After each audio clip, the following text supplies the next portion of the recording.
단 하나의 정통 정치 팟캐스트 정봉재 전국구 시작하겠습니다. 자, 오늘 함께 하실 분, 포털. 안녕하세요. 최강욱입니다. 탁탁 튀어나오죠? 밴드 예. 머신이. 대단한데요. 자, 길거리 뭐라고요? 길거리 적폐 세력의 대명사. 예. 도로의 난폭자. 도로의 난폭자. 예. 많은 차량들을 애를 먹였던 참여연대 안진걸입니다. 안진걸 사무처장. 예, 앞으로 착하게 살겠습니다. 거리로 안 나가야죠. 예. 일반 교통방해 전문가. 예, 일반교통방해 여러 건 기소되어 있습니다. 아, 근데 이렇게 예. 좀, 비주얼 갖고 얘기하는 게, 하나도 안 미안하지만, 엄청 무식하게 생겼는데 엄청 똑똑하더라고. 제가 이제 얼굴은 단순 무식 과격하게 생겼는데, 예. 이제 행동은 굉장히 평화롭습니다. 그러니까. 똑똑하지는 않고요. 저 뇌에 어마어마한 게 많이 들어가 있더라고. 대단한 사람이죠. 저 목소리에 저 외모로 시민운동이나 학생운동 안 했으면 저게 딱 건달이지. 천남 화수네. 한국의 정치 상황이 한 사람을 키웠습니다, 지금. 대형 다단계 사기꾼이 될 뻔했는데, 예, 사기 쳐도 잘할 뻔했어. 예, 피라미드랑 예. 어울린다는 소리를 많이 들었으나, 그러나 민중의 피라미드 쪽으로 쪽수를 모아서 촛불운동으로. 브라도 세. 멋져. 최 변호사님. 예. MBC 얘기하셔야죠. 예. 많은 분들이 지금 지긋지긋하게 생각하시겠지만, 네. 공영방송이 정말 심각하잖아요? 우리 안진걸 처장님도 너무너무 잘 아실 텐데. MBC 너무 망가졌어요. 예. 정말. KBS도 정말 심각하지만, 예. MBC는 더 심각한 것이, 우선 그 전에 YTN은 지금 사장이 자기 발로 물러나가지고요. 예. 지금 새로운 사장을 뽑는 절차를 진행하고 있는데, 룰 세팅이 잘못돼가지고 조금 다시 지금 백도가 된 상황이긴 한데, 어쨌거나 YTN이나 KBS는 그 기존에 있던 사람들 중에 그 빌붙는 부역자들이 일부 생기고, 그 다음에 이제 대부분의 사람들은 그 정신을 지키면서 방송의 품질을 유지하려고 그나마 최저선을 지키고 있었어요. 예. MBC는 그게 아니에요, 지금. MBC는 주식회사 형태로 돼 있기 때문에 공기업 관련 규제를 안 받거든.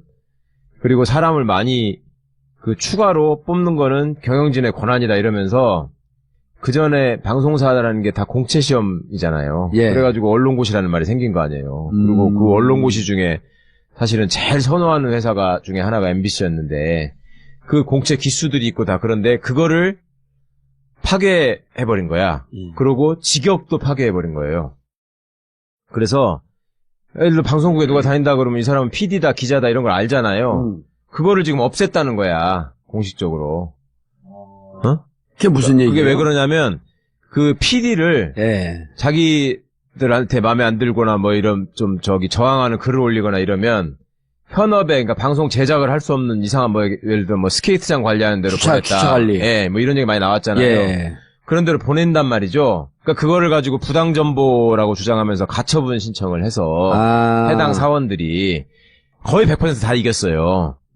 나 PD인데 왜 이런 데로 보내? 이런 난 데도 제작을 보내야. 해야 되는데. 예. 그러니까 이 사람들이 이제 계속 매번 지면서 나름의 지금 꼼수라고 아이디어를 생각을 낸 하는 게, 예.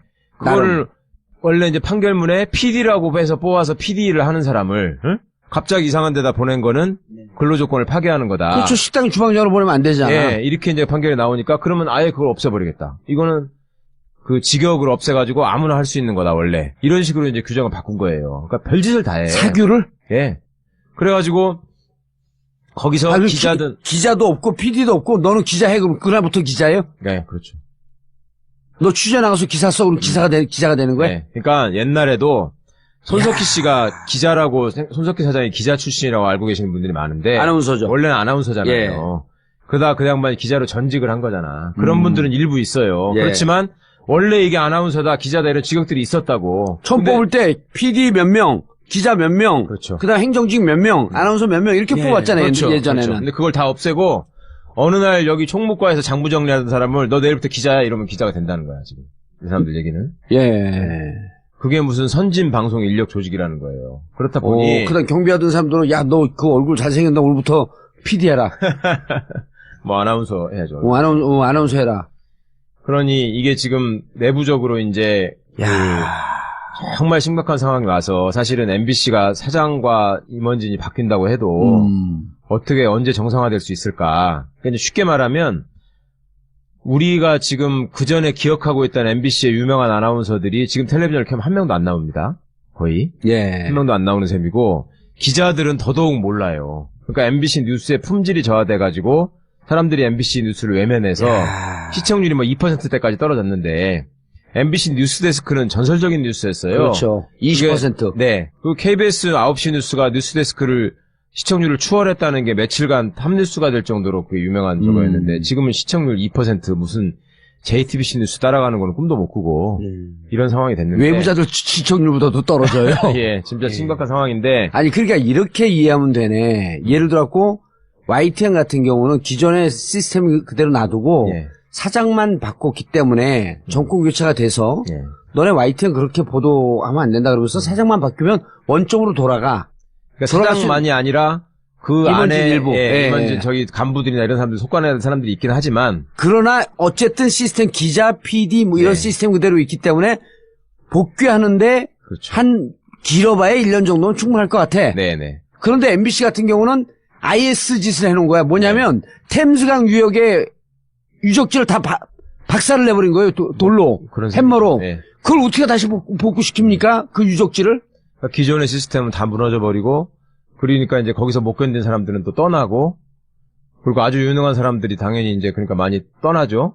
그리고 지금 남아있는 그 뭐 사람들이 애써서 만드는 프로그램 중에는 그나마 시청자들이 아직도 관심을 가지고 보는 건 무한도전 하나뿐이고 무한도전하고 시사매거진 2580 그나마. 2580 조금 보는데 거기에 아이, 그나마 그것도 좀 뭐, 괜찮은 이번에 기자들이 최근에 남아있었어요. BBK 하니까 그나마 좀 본 예. 거고 한두 명이 그거 만드는데도 엄청 싸웠다 그러더라고요. 그러니까요. 그거 만들 그것도 못 때. 만들고 그리고 기자를 안 뽑아요. 지금 아까 최강욱 변호사 말씀처럼 기자가 없다니까요. 기자가 안 뽑은 지 MBC 오래됐어요. 사원. 예, 아니 그리고 아니 신입사원을 안 뽑아 아예. 신입 기자를 안 뽑아가지고 시용이나 경력만 뽑아요. 노조에 가입을 못하게 하려고. 이건 면대 치용은 뭐예요? 그러니까 임시로 못 뽑았다. 아, 뭐 이런 임시 사용. 사업기간에 예. 사업기간에 시용인데 그걸 계속 시용 경력만 뽑아가지고 노조에 못 들어가게 이런 사람만 지금 100명이 넘는다는 거예요. 예. 그러니까 완전히 회사 분위기도 엉망으로 만들어 놓은 거예요. 그리고 이제 그렇게 들어온 MBC 사람들이 경영진들이. 소위 취재부서의 요직을 다 차지하고 있죠.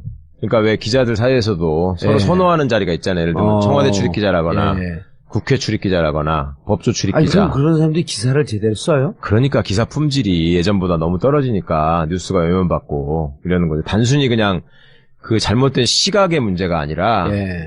그 콘텐츠 품질 자체가 지금 떨어지는 게 문제라니까요. 딱 이렇게 비유하면 적합하진 않지만 저기 그 체육부에 뒤돌려차기 하던 사람 오늘부터 수학까지 쳐라 이런 거랑 똑같은 거예요. 그러니까 단적으로 말씀을 드리자면 SBS나 KBS 기자들이 자기가 그 방송 뉴스는 짧잖아요. 예. 길어야 1분, 뭐 1분 30초 이러니까 거기 리포트를 담지 못한 취재 후일담이나 뒷이야기나 심층 내용을 예. 기자 수첩, 취재 수첩 이런 내용으로 그 자기 사이트에 올려가지고 블로그도 쓰고. 네, 예. 굉장히 그게 호응을 많이 얻습니다. 굉장히 유의미한 얘기도 많고. 예. 그래서 제가 MBC 업무 보고를 받을 때마다 보도본부장한테 MBC 기자들도 그런 거 해봐라. 아, 박문진 이사지 또. 네네. 예.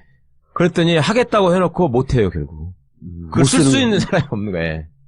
그 정도로 황당해.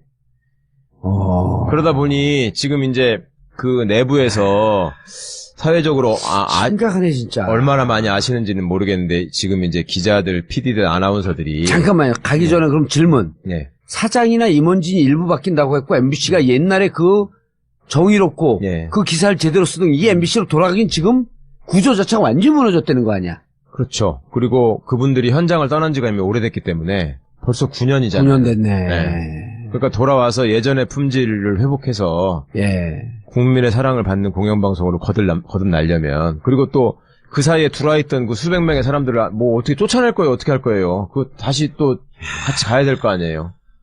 시간이 많이 걸릴 것 정말 같아요. 큰 문제입니다. 그래도 지금 경영진, 박근혜 최순실에 부역한 지금 경영진 몰아내야 됩니다. 그게 첫 그 시작입니다. 몰아내고 예. 사내 시험을 다시 봐야 돼. 미치겠다.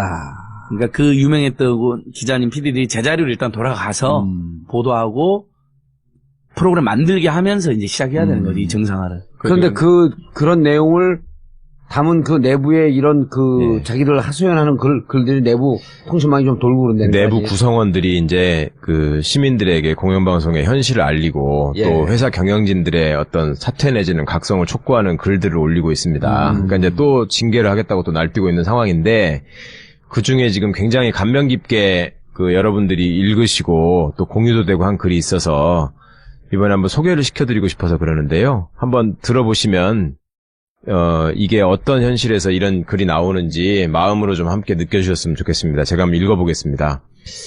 일부인데요. 그 글에 올린 글의 일부인데 어느 후배를 생각한다.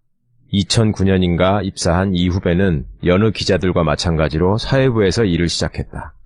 독했던 자신의 일진만큼 제 이진을 괴롭혀주지 못한 게 작은 한으로 남았지만 그래도 회사는 점점 집처럼 편해졌고 일은 손에 붙어갔다. 깨지고 욕먹고 물먹고 하나라도 더 건져보겠다고 원치 않는 숱한 술자리에 끼어앉은 3년어치만큼 기사는 볼만해졌다.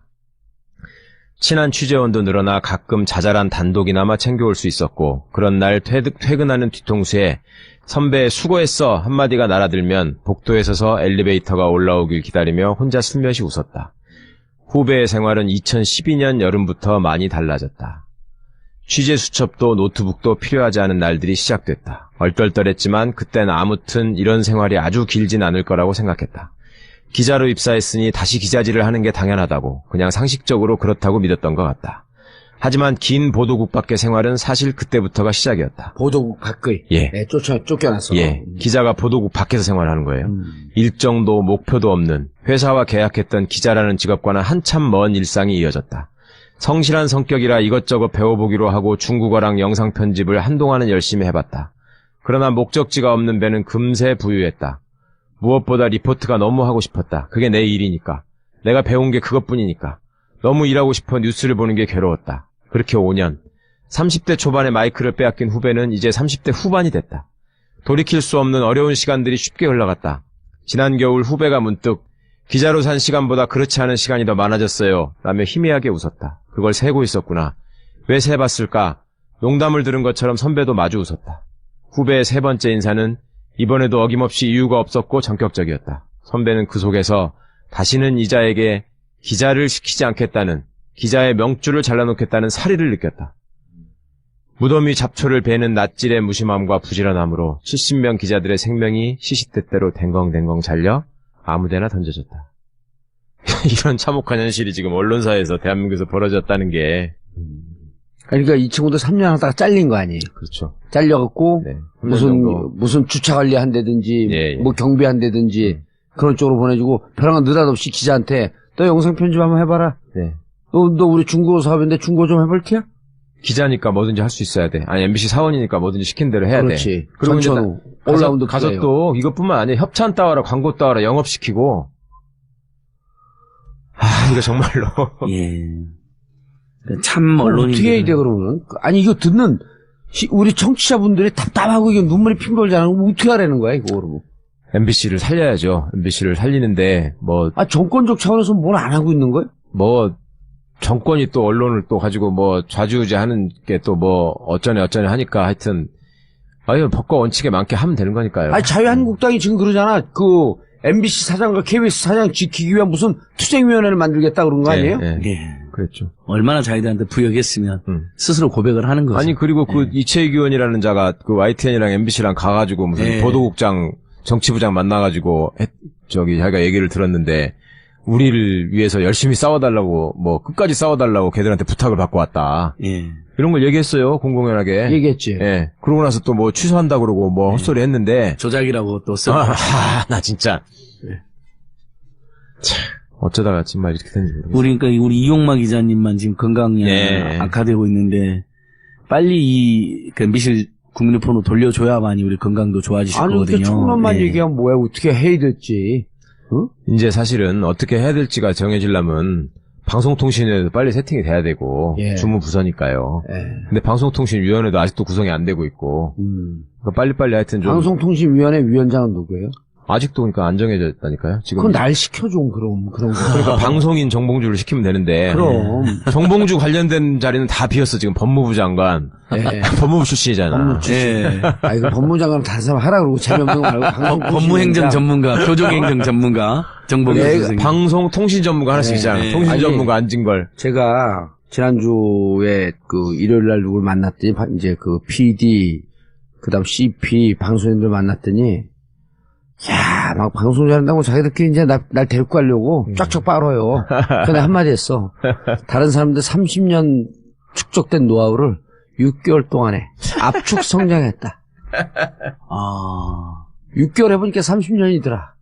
그냥 방송통신위원장 해도 된다, 내가.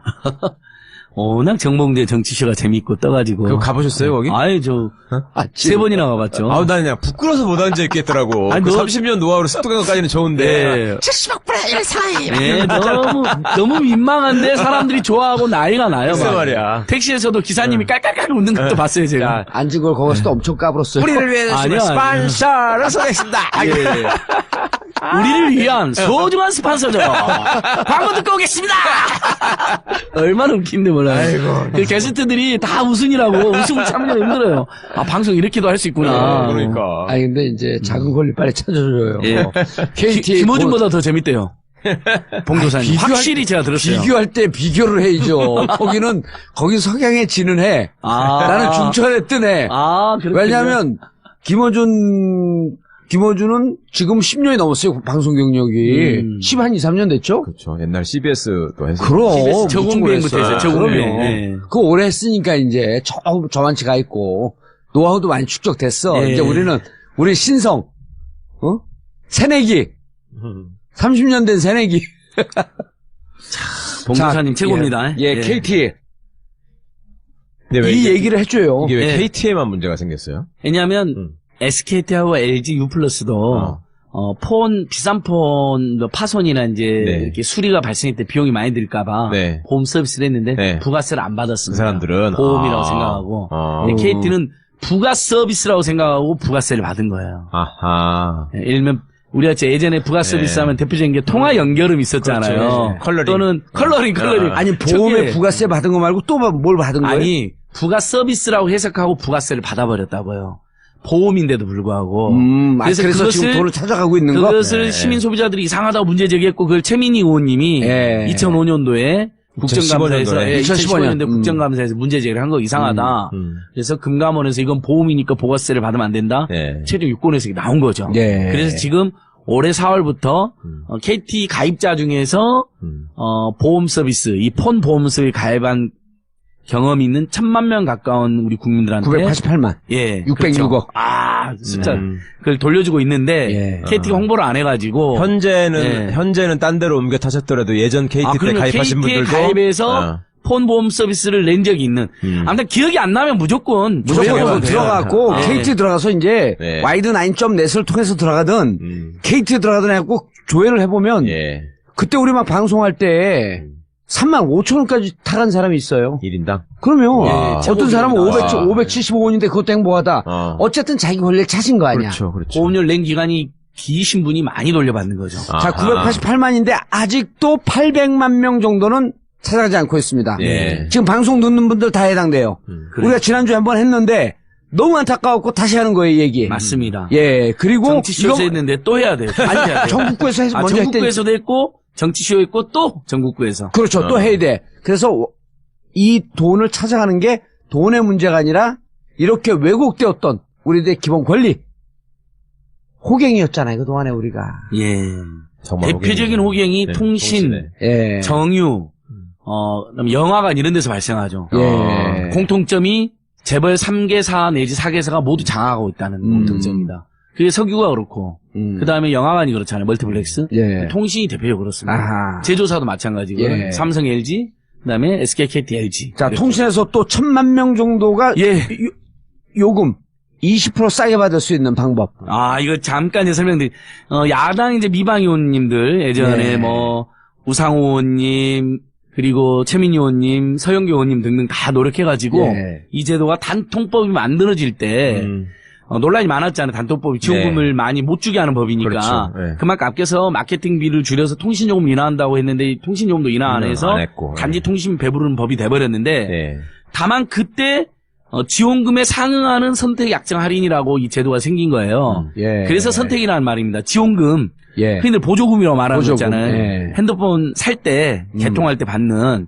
근데 그래서 이 선택 약정 할인 제도는 요금을 20%를 할인받을 수 있는데요. 선택 약정 할인 제도. 예. 왜 선택 약정 할인 제도인지 제가 설명해 드릴게요. 세 가지 경우에 20% 할인 받습니다. 예. 자, 우리가 폰 처음에 가입할 때 예. 자기 중고폰이나 예. 친구가 선물해준 폰이나 외국에서 사갖고 오는 폰이나 예. 해외 직구폰이나 또는 자기가 자급한 폰이나 공기계만 사는 예, 경우 공기계. 있잖아요. 예. 공기계. 그러니까 네. 그게 중고든 최신이든 그렇죠. 가리지 않고 네. 공기계를 갖고 가면 예전에는 지원금 받을 이유가 없고 보조금을 네. 그다음에 그냥 그 요금제만 가입을 했었어요. 정액요금 예. 대부분.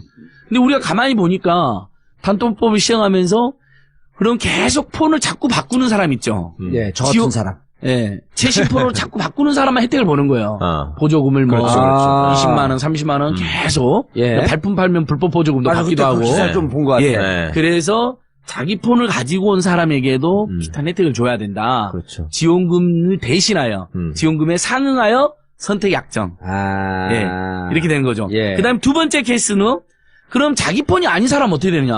예. 갔어요. 제가 지금 LG G5 또는 최근에 갤럭시 8을 받았단 말이죠. 예.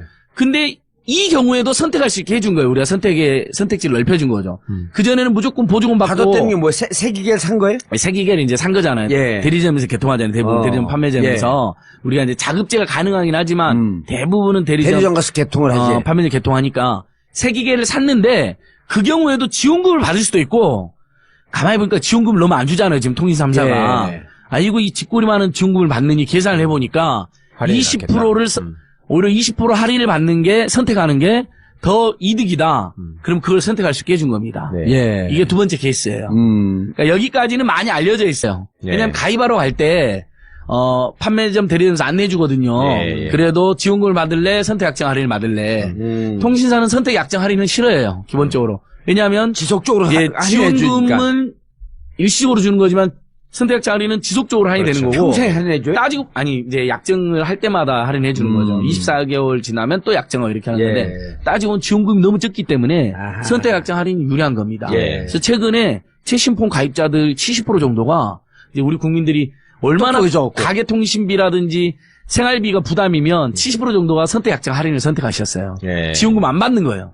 내가 지금 조금 더 비싸게 사더라도 어차피 폰 할부금을 그 지원금을 받느니 예. 선택장을 20% 받겠다. 알아둬야겠네. 자, 이게 두 번째 케이스. 예. 근데 이 세 번째 케이스가 안 알려진 게 이게 결정적인 겁니다. 예. KT 지금 부가세 못 받은 사람보다 더 많아요. 뭐예요? 예? 작년 국회에서 예. 1,000만 명이 넘는 1,050만 명 정도가 여기에 해당하는데 혜택을 못 보고 있다고 밝혀졌어요. 네. 뭐냐면 이것도 야당 미방 의원님들하고 저희가 따진 거죠. 네. 이제 빨리 당시에 얘기해야 민주당. 돼요, 혹시. 그러니까 자 대부분 폰을 가입할 때 예. 지원금을 받는 조건이든 요금 할인을 받는 조건이든 다 24개월로 대부분 24개월로 약정을 하죠. 예. 기간 약정을 하잖아요. 예. 근데 이 기간 약정 24개월 지나면 끝나잖아요. 끝나죠. 근데 우리가 이제 장기 가입자들도 혜택을 줘야 된다 해서 기간 약정이 끝난 사람들에게 또 또 20%. 만약 이 사람들이 네. 뭐 예를 들면 6개월이든 1년이든 24개월이든 내가 조금 더 연장하겠다라고 약정만 하면 20% 할인을 받게 제도를 개선해 놨습니다. 예. 왜냐하면 그 사람이 기간 약정 끝나서 다른 폰으로 가갖고 지원금을 받을 수도 있잖아요. 그렇죠. 예. 이 사람이 안 간 거거든요. 그렇죠, 그렇죠. 그래서 오히려 폰 낭비를 막고 또 장기 그 통신사 입장에서도 장기 고객이니까 도와줘야 될 의무가 생기는 거예요. 예. 그래서 20% 싸게 그래서 해줘야 돼. 20%를 싸게 받는 건데 통신 3사가 이걸 제대로 홍보를 안 해요. 맞아요. 그게 1,050만 명입니다. 그러니까 약정 기간이 끝나면 예, 약정 24개월이 알려줘야 되는데, 지나면 지금 귀한 24개월이 그렇죠. 지나서 지금도 20% 할인을 선택할 수 있다. 그걸 알려줘야 되는데 안 폰을 알려주지. 바꾸지 않으면 새 폰으로 안 바꿀 거면 네. 20% 할인 선택하면 되는데 네. 안 알려줘. 매출액이 줄어들까 봐. 그렇죠. 그래서 저희가 난리를 피우니까 미래부에서 겨우 나서가지고 통신3사한테 알려주라고 압박을 하니까 문자를 한번 보냈어요. 근데 많은 무슨 말인지 못 알아들어. 많은 국민들이 선택 약정 할인이란 말이 어려워. 예. 그래서 진짜 작년 가을 겨울에 국정감사에서 1,050만 명이 혜택을 못 보고 있는 게 나왔습니다. 감사원이 감사까지 했어요. 그것 때문에. 그래서 지금 이 방송을 들으신 모든 분들은 바로 114로 전화해가지고 내가 네. 해당하냐 114? 안 하냐 물어보면 핸드폰에 114? 예, 우리 있잖아요. SK114, LG114, KT114로 전화해가지고 114면 저 자기 핸드폰에 무조건 자기 114를 폼에 누르면 114면 고객 서비스 센터로 연결이 네, 됩니다. 저거 아니고 전화번호 묻는 거기는 02114예요. 02114? 네, 핸드폰에서는. 그러니까 네. 일반 전화를 들고 114를 누르면 네. KT 유선 전화 담당하는 네. 거기로 가고 핸드폰에서 114를 누르면 자기 그 통신 회사 통신 간다고요, 고객센터 바로. 가는데 오. 그건 바로 몰라요? 확인해줘요. 바로 확인해주고 예를 들면 얼마 지나면 그게 해당합니다. 이렇게 안내해줘요. 아니, 지금 해당이 이미 됐습니다. 그러면 그렇죠. 예. 방금 진짜 전화한 김에 내가 25개월 나 됐어. 오늘부터 신청해주세요 하면 돼요. 이걸 근데 소급해줘야 되잖아요. 소급을 안 해줘, 통신삼사가. 이건 열받는 건데 제가 계속 싸워야죠. 어쨌든 전화하자마자 바로 해당 핸드폰이면 바로 20% 할인이 들어갑니다. 아, 자, 이- 이제 예를 들어 그러면은 내가 지금 10개월 됐어요. 10개월 됐는데 이걸 안 해놨어. 그러면 전화해갖고 24개월이 지난 다음에 24개월이 지난 다음 앞으로 14개월 남았죠. 지난 다음에 내가 핸드폰을 계속 쓰게 되면 20% 할인해 주는 거 지금 가입해 주세요. 네. 이렇게 얘기해야 돼? 말을 해놔야 돼요. 지금이라도. 어, 왜냐면 그때 되면 미리. 그러면 예전에는 쌩 깠는데 예. 문자라도 보내줍니다. 이제 어. 그 약정 기간을 약정이 끝났는데 예. 추가로 조금 더 쓰시면 20% 할인이 된다고 예. 안내줍니다. 자, 이제 지금 전화했는데 24개월 약정이 끝났습니다. 그럼 20% 할인한 거 해줬어요? 그럼 그거 안 됐는데 지금 해주세요. 그렇죠. 그러니까 만약에 지금 25개월이 됐다. 폰 가입하신 지 예. 그럼 이미 1개월치 손해를 보신 거예요. 손해본 거야. 빨리 전화해야 돼요. 그다음에 114 전화하기 답답하신 분들은 지금이라도 바로 할 수 있는 방법도 있어요. 예. 단말기 자급제 한국 그냥 단말기 자급제를 치면 예. 정부가 운영하는 홈페이지가 나옵니다. 네. 단말기 자급제.com 한국이거든요. 한국말로 치면 들어가요. 그러니까 그냥 포털에 단말기 자급제라고 써도 돼요. .com? 예. 단말기 슬래시? 자급제 한국. 그러니까 홈페이지 주소가 한글로 되어 있어요. 단말기 자급제 한국. 예, 그렇죠. 닷컴이 아니죠. 한국. 한국. 아니면- 단말기 자급제 한국. 아니면 그냥 포털에 단말기 자급제를 치면 연결이 되는데 거기서 이제 폰 일련 번호 입력해라 그래요. 그러면 20% 약정 할인이 되는지 안 되는지 바로 알려줍니다. 네. 이게 좀 1,050만 명. 1,050만 명이 혜택을 못 빼고 있어요. 물론 약정 할인이기 때문에 6개월 이상 할인을 해야 돼요. 약정을 해야 되니까 그게 싫어서 안 하는 분이 있을 수는 있어요. 근데 대부분은 일면 약정하죠. 조금 뭐 약정해서 1년이나 2년 더 쓸고 그때 폰 바꾸는 분들이 많이 있잖아요. 24개월 만에 예. 바꾸는 사람이 누가 아니면 있어. 설령 6개월 만에 바꾼다 하더라도 24개월 다 쓴 다음 6개월 만에 6개월이라도 할인 혜택을 봐야 되는 거죠. 20%가 작은 돈이 아닙니다. 5만 원 요금제에서는 만 원이고요. 네. 10만 원 요금제 2만 원입니다. 그렇죠. 저는 그러면- 한 달에 한 30만 원씩 써. 근데 지금 나도 이거 됐는데 그럼. 그러니까 제가 보기에는 봉도사님은 아마 분명히 예. 그 대상일 거예요. 나 이거 30만 원이면 24개월 안 됐나 아직? 24개 안 되신 것 같은데. 아니 근데 KT 쓴 지는 오래됐잖아. 아니 근데 폰이 얼마 살 때. 폰 오래된 것 같은데요? 이거 말고 또 저거 있잖아. 갤럭시도 있잖아. 그러니까 폰 두 개인 경우는 네. 그거 두 무조건 개 다 하나 더 해당되는 거예요. 네. 다만 알뜰폰은 안 돼요. 그냥 알뜰폰이 이미 네. 3분의 1에서 2분의 1 저렴한 요금으로 알뜰폰이 나오기 때문에 그거는 알뜰폰 사업자들의 영업이 예. 너무 악화되니까 예. 알뜰폰은 예외로 해놨지만 예. 6천만 가입자 중에서 알뜰폰 가입자는 700만 몇 개 되지 않습니다. 예. 5천 한 2, 300만이 일반 통신 재벌 3사 LG, KT, SKT 가입돼 있거든요. 그러니까 당장 114나 아니면 단말기 자급제 한국 단말기 자급제 한국. 주소에 그렇게 치거나 아니면 포털에 그냥 단말기 자급제만 치셔도 예. 홈페이지로 연결이 야, 돼요. 최순실도 환급 받을 거 엄청 많겠네. 대포폰 30개인가 썼잖아. 아이 그 대포폰 없어요. 그거는 전화금 안 내 대포폰은. 왜? 전화금 내나? 원래 전화금 발생하는데 네. 다 안 내고 없애버리잖아요 핸드폰. 예전에 그 이명박이 민간인 사찰할 때도 KT에서 대포폰 준 거거든요. 그랬었죠. 그러니까 그 경우는 KT가 지기도 요금 내줬겠죠. 그러니까 진짜 나쁜 놈들이에요. 서민들 통신비는 안 깎아주고 맨 그런 짓만 하는 거예요. 네. 무슨 짓. 자 이게 1,050만 명이면 이분들이 아직 가입이 안 돼 있다는 거 아니야 이게. 그러니까요. 말 한마디면 되는데. 그래서 저희가 계속 통신사무소한테 요구하는 게 뭐냐면 그냥 모두 적용해라. 해당자면. 그 다음에 자동으로 적용하고 그 이유가 똑같아. 아까 KT 환급금도 자 이렇게 988만 명 606억을 돌려줘야 되잖아요.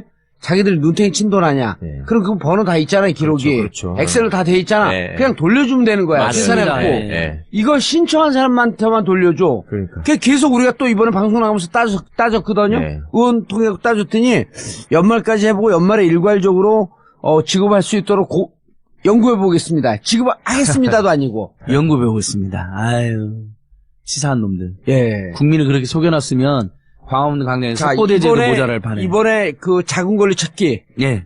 요거 1,050만 명 혜택. 또 다른 거 없어요?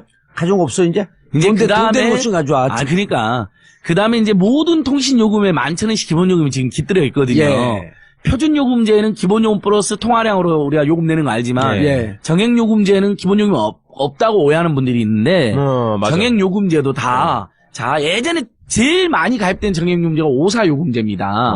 3사 요금제, 4사 요금제, 5사 요금제 기억나시죠? 스마트폰 참 정액 요금 생길 때 그 안에 정액 요금제 어떻게 설계되어 있냐면 11,000원량 기본 요금 더하기 초기 이용 할당량 그 있잖아요. 문자 몇 통, 네. 음성 몇 분, 네. 데이터 얼마 이렇게 받으셨잖아요. 기억들 나실 거예요. 예. 그리고 그걸 초과하면 또 얼마씩 더 내는 걸로 이게 종량제 요금 이렇게 돼 3부 요금제인 겁니다. 세 가지 요성이다. 근데 지금 기본 요금이 없는 것처럼 하지만 문재인 정부의 공약이 모든 이동통신의 기본요금을 폐지하는 걸로 되어 있습니다. 예. 그렇죠. 이것만 지금 이제 전격 폐지해도 또 11,000원의 추가 할인이 생깁니다. 예. 통신 3사 절대 망하지 않습니다. 매출액이 51조예요. 통신 3사의 매출액이. 예. 이 기본요금 다 합치면 6, 7조 정도가 매출이 줄어든다고 합니다. 그러니까 매출이 일부 줄어들긴 해요. 하지만 그만큼 자기들이 그 매출이 줄어들면 지출을 좀 줄일 거 아닙니까? 그렇죠, 뭐 마케팅 그렇죠. 비용도 일부 예. 줄이고 광고 얼마나 해야 됩니까? 예. 방송이고 신문이고 그것도 좀 줄이고 그다음에 임원들한테 엄청난 그래서 지금 돈을 주거든요. 지금 임원들도 좀 문재인 정부에서 일단 기본요금 폐지, 통신요금 인하 그거의 한 정책으로 기본요금 폐지를 예. 지금 관철시키려고 하고 공약으로 있다. 나와 있습니다. 예. 그래서 이것만 우리 국민들이 예. 미래부를 통해서 관철시켜도 당장 다음 달부터 11,000원씩이나 하게 된다. 그것도 지금 국정기획자문위원회에서 미래부에다가 공약이니까 기본요금 폐지하고 저 요금 인하하는 방안을 가져와라고 했는데 계속 개겼잖아요. 몇 네. 번을 바꾸시켰잖아 지금. 버티고 있어요. 계속 버티고 있어요. 미래부랑 한 통속이야. 예, 짜고 있는 거야. 미래부가 통신재벌 3사만 너무 비호해왔어요. 이건 정말 제가 가급적이면 정부를 믿고 따라야 되는데 이건 도저히 따를 수가 없습니다. 네. 그래서 오죽하면 최민희 전 의원님이 기자회견 됐잖아요. 업무 보고를 안 받겠다. 그런 배경이고. 국정기획자문위원 들어가 있잖아요. 예. 방안을 안 가져오니까. 그래서 최민희 전 의원이 세게 나가니까 최민희 전 의원에 대한 막 음해가 돌고 네. 뭐 방통위원장 하려고 저런다 오바한다 막 이렇게 돌고. 방통위원장 내가 하는데 왜 지가요? 그러니까 아니 방통위원장 최민희는 본인은 네, 할 원래 수도 없어 못하나. 법으로도 못하게 돼 있는데 네. 국회의원 그렇게- 된지 국회의원 그만두고 3년이 넘어야지 방통위원장이에요. 그렇게 음해를 하더라니까요. 그래서 내가 그러니까. 이미 예. 오래전에 그만뒀잖아 국회의원을. 예. 그거 하려고. 그러니까 이제 봉도사는 대상이 되는데 빨리 그 최민희 의원은 방송인이 아니에요. 그렇죠. 그분은 말지 기자 언론인이죠. 그냥 언론인. 나도 언론인 출신이야. 근데 그거는 옛날이고 그래서 방송인 내가 하는 게 제일 맞아요. 예, 맞습니다. 내가 그거 봉도사. 할까봐 청와대에서 지금 사면복권을 안 시키겠다는 거예요. 아, 그거 못하게 하려고. 이런 수가. 그리고 나는 그거 할까봐 사면복권 안 시켜줬으면 좋겠어. 그냥 방송이나 계속 하게. 예, 뭐 그것도 국민들이 좋아하긴 할 텐데. 자, 방송, 이게 통신비 인하가 우리가 아는 것보다도 훨씬 많은 사람들이 지대한 관심이 있더라고. 아니, 뭐 가계 지출 중에 통신비가 되게 많아요. 그럼요. 아니, 우리 식구같이 식구 6명 예. 내봐. 한 누가 나와 진짜. 6만 6천 원. 50만 원 안팎 나오죠. 6만 6천 원이면 삼겹살 회식 한 번에. 예. 그러니까 지금 집집마다 제일 많이 드는 것은 예. 식료품비죠, 당연히. 예. 그다음에 교육비, 그다음에 통신비예요. 알겠습니다. 주거비 의료비도 더 들어요. 가계 지출의 6% 정도를 통신비가 차지하고 있고요. 주거비 의료비보다 예, 많다. 왜 그러냐면 주거비는 집이 없는 서민에게 많이 나오지만 집 있는 국민들에게 안 나오고 예. 의료비는 아픈 국민들이 많이 가잖아요. 그렇죠. 통신에 6천만 명이 가입돼서 모두 다 평균적으로 15만 원을 쓰고 있습니다. 이야. 그러니까 가계 지출에서 OECD 최고 수준이에요. 최악의 수준입니다. 난 한 달에 그 한 3만 원, 4만 원 더 늘었어. 무슨 툰 보느라고. 만화 보느라고. 웹툰 버전이죠. 아니요, 기본료 폐지해가지고 망하게 생겼으면 포기하라고 사업을. 와이드9이 하면 되니까. 그렇죠. 와이드 나이트 없네. 우리가 다른 통신사가 들어가서 그럼. 예를 들면 알뜰폰이 들어가서 저렴하게 하니까 예. 결코 우리 국민들에게는 손해가 안 돼요. 전혀 손해 아니에요. 그 대기업이 포기해도 아무 문제가 없어요. 예. 심지어 알겠습니다. 그것도 엄살입니다. 작은 권리 찾기 운동을 앞장서고 있는 안진걸 참여연대 사무처장님. 오늘도 1,050만 명에게 그러니까요. 권리를 줘서 감사합니다. 이렇게 보내시게요. 예, 카이드 끝났 아니 근데 예. 참여연대가 이런 일 열심히 하니까 시민들 후원회원 가입해야 된다. 이런 이야기 멘트는 그래도 의례적으로 얼른 해주셔야죠. 하세요. 얼른 하세요. 아니, 봉도사님 한번 해주셔야죠. 참여연대 후원에 가입해 주세요. 그러니까 우리가 민원연, 예. 참여연대 이런 데를 가입해야지 민주주의가 훌륭하고 강해지잖아요. 알겠습니다. 예, 최강욱 변호사님도 참여연대 회원이에요. 참고로. 예. 봉도사님은 아니에요? 저도 회원이에요. 그러니까 저 후원 기본적으로 한국에서 촛불 시위 좀 하면 전부 다 일단 회원가입도 해주셔야 됩니다. 알겠습니다. 인사하시고요. 예, 저희들 발이 부릅뜨도록 교육비, 주거비, 의료비, 통신비 예. 부담 없이 고통 없는 세상 만들겠습니다. 알겠- 더 열심히 하겠습니다. 고맙습니다. 알겠습니다. 저희는 1부 감사합니다. 끝내고 2부에서 부동산 정책으로 다시 돌아오겠습니다. 자, 2부 부동산 정책 제이노믹스 부동산 정책. 자, 함께 하실 분 선대인 소장님 자리하셨습니다. 네, 안녕하세요. 반갑습니다. 왜 목소리를 깔아요? 오랜만에 나타났고. 아니, 제가 오늘 지방 강연을 2탕을 띄웠는데, 예. 목을 너무 썼더니, 아, 그러세요? 목이 가라앉았어요. 순간적으로 데이노믹스라고 들었다. 제이노믹스. 근데 목소리가 가갖고 살살하니까 인간이 좀 겸손해 보이는데. 원래 겸손했어요. 네. 머리도 안 빠지시는데?